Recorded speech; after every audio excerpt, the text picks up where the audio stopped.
I have heard some people, both in the real world and online, say that they go to train, that they go to the gym to fight their demons, to quiet the negative voices in their heads because their girlfriend broke with them and now they gotta cope with that.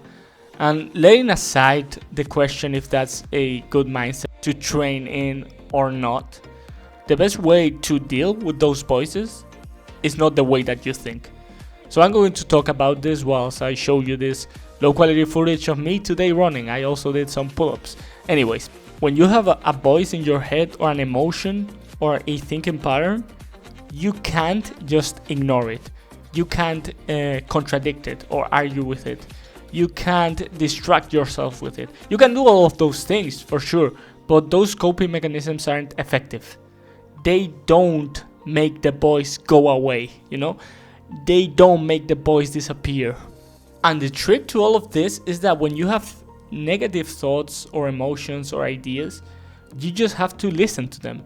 You gotta listen to them, you gotta know them, and then you can actually be like, when they pop up, you can be like, oh, thank you, mind, for telling me that.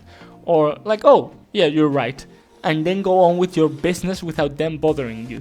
Like there's some background noise and they don't affect you. But if you try to fight them, if you try to ignore them, if you try to distract yourself, if you start training to try to fight that negative emotion, it might help in the short term, but in the long term, in my opinion, it solves nothing. It's hard to explain this in only 1 minute and a half or two, and I have already run out of footage.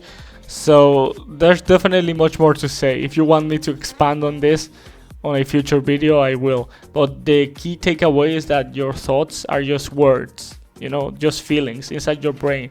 They're not real. And it doesn't really matter if what you are thinking is true or not, or it's right or wrong. It only really matters if it's useful. If it's useful, listen to it and use it. If it's not, listen to it and discard it. And that's the point.